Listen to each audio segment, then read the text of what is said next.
And now it's time to break down week 3 with Director of Fireball Operations, the one and only Thomas Scott, my main man. Brooklyn was in the house, dog. Brooklyn definitely spreaded love the Brooklyn way, and I loved it. The crowd, I loved the crowd, the chatter, the way they were talking to the guys while they were playing. It was just an awesome day. It was such an intimate afternoon here at Barclays Center. Yeah, man, they got their own flavor here, and they always show us love. It's a great spot to hoop. I can't wait till we come back. All right, man, we kick things off here in Barclays Center with a repeat of last year's Big 3 championship. Yes. You have the back-to-back champions Trilogy taking on former Big 3 champions Power. Thomas Scott, break it down. Man, I was anticipating a great game with this one. Unfortunately, I just felt like Trilogy, Briscoe couldn't make enough shots. But at the end of the day, man, you got to give it up to Royce White. He balled tonight, 20 points, did his thing, and Nancy had their team prepared. And man, I just kind of like the way that they're gelling right now. You know what? When Royce White plays this way, Power wins. Absolutely. When he asserts himself, not only just as a facilitator, but really when he's aggressive, getting to the rim and not settling for jump shots, they got something, because he is a mismatch. And at the end of the day, it's 3-on-3. He's probably one of the most versatile players we have. And shout out to Captain Cat coming in with some clutch 3-point shots, man. It's good to see Catino out there putting in work. Exactly. And the coach's son, TJ Klein. Absolutely, man. You know, moving well without the ball, got the game-winning bucket on the cut.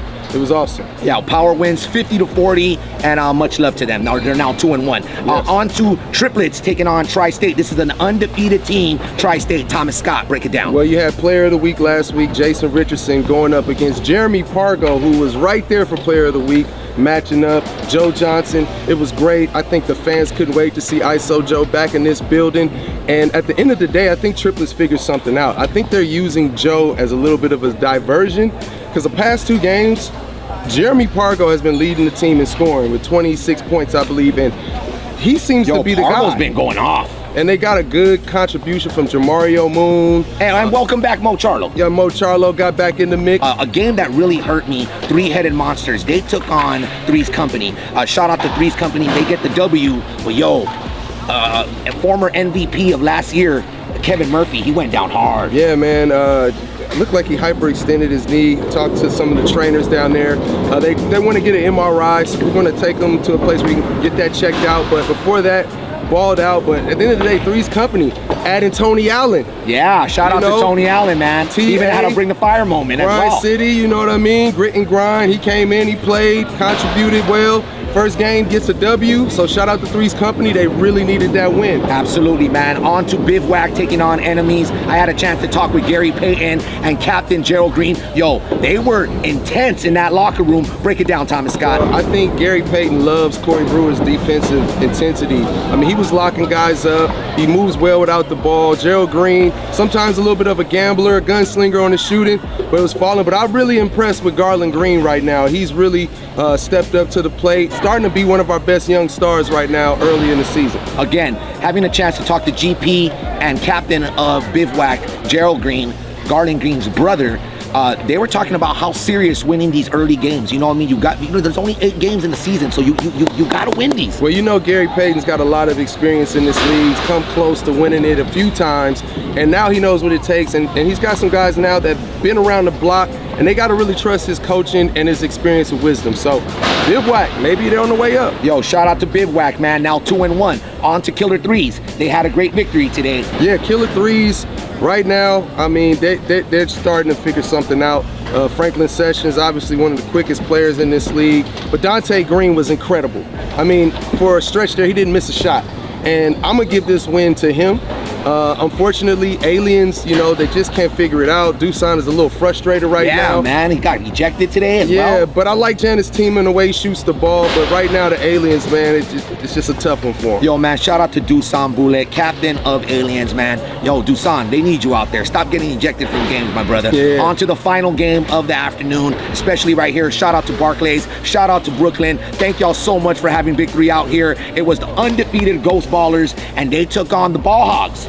Ball Hogs, man, I think they're the sleeper team. I said it in the beginning. Leandro Barbosa is tough, and I think they're the best shooting team in the league. When you look at Jody Meek's shooting ability, Barbosa's, he had a nice jab, pull-up 3. Jalen, Johnson came in, got some buckets as well. They are figuring out some combinations, moving without the ball, and also hustling off of missed shots and getting to three-point line threes. So. Yo, I know Coach Rick Barry is very, very happy. I always see Rick mad. When he takes these losses very, very serious. Yes. And Ball Hogs have never had a dominant season. Yeah. Where they just look like the best team in the Big Three. They're always coming in last, or they're always coming in second to last. So it looks like a great start for the Ball Hogs. Yeah, man, and they got that great support from the pig pen. And I think that they have figured something out. They know that if they move the ball, if they play with space, Leandro can get to the paint. He can kick it out to others. DeJuan Summers can shoot it. Jalen Johnson can shoot it.